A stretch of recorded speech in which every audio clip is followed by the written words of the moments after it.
And now, it's time for another Dice Tower review with Tom Vasel.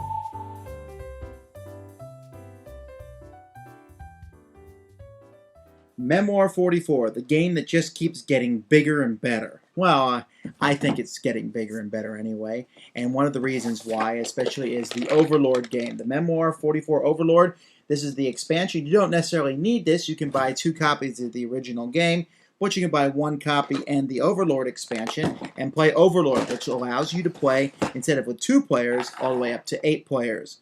Well, now one of the reasons for that is here, and that is the first expansion. This is Hedgerow Hell, also featuring the Cadets of Salmor, and this is an expansion that comes with an envelope, and inside the envelope was a folded up large map for Overlord expansions. Okay, it's pretty hard to see this map very clearly. Let's take a better look at the board. This is one of the scenarios included here, and as you can see, most of the terrain is printed right on the board so that you don't have to set it up, and it also shows you where all the initial forces start. Each side is the same way. On one side are the cards for the terrain printed in French, and then on the other side here you can see that they're printed in English. The French side, if you're playing in English, you simply put the cards that you got in the Air Pack expansion on top of them, and then both players can see. There's also a section that gives you historical background, the conditions of victory, how the game is exactly played, and you can see that it's a pretty large scenario. Once the forces are set up, it's really impressive looking, and you can see how here the Germans are advancing on the Americans. The Americans have the option in this scenario of blowing up the bridges across the river, although that takes a card out of the Overlord's hand permanently. So it's a really interesting way. Now, I mean, it's not, you think, well, they could just blow up all the bridges, but the Germans have at least one pontoon bridge, and they also have some rafts that they can deploy to get across the river.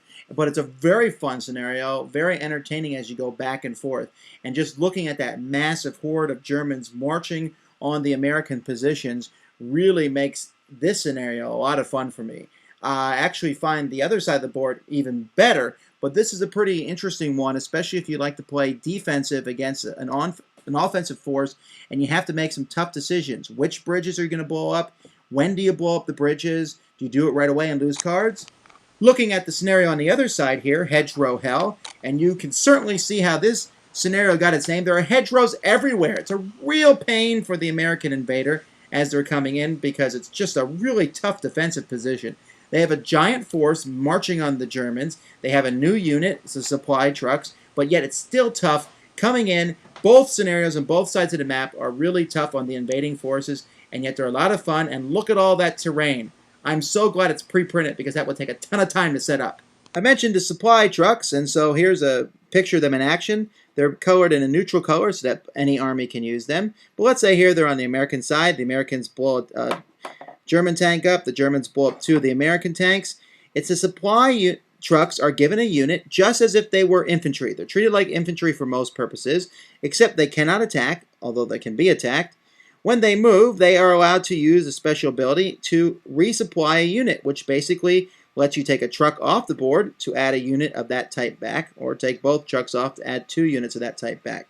That makes these really useful, especially when used in regards with tanks, although it's still quite useful when used with infantry and other forces on the board. But so when players see these, they want to destroy the supply units, but since the supply units don't necessarily do you any overt harm, well, that's kind of tough to do.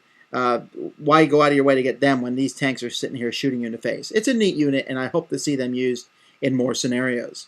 Likely, I don't need to convince you to check out this scenario, because if you're watching this, you're probably already a fan of Memoir 44, and you like Overlords, and you're just curious about this scenario. Is it worth it? Well, it's 2 Overlord scenarios with pre-printed terrain and interesting mechanics. You're going to get a lot of play out of both of them. I think you could play them several times and just have a lot of fun. And you get the plastic trucks included. And I really like having these. It's a neat thing, and I hope to see these used in more scenarios. It's a good start. These were not just thrown together scenarios. They're really well designed, and it's a good start to this paper map, pre-printed map situation, and I look forward to seeing more of these come from Days of Wonder. Memoir 44 is really becoming a fantastic game, and this just the one last game I played of this with Memoir 44, the Overlord, on this board itself was one of the best I've ever played. Fantastic. Thanks for joining us today. For more written, audio, and video reviews, as well as the #1 board game podcast, check out the website at www.thedicetower.com. Until then, this is Eric Summerer, and you've been watching The Dice Tower.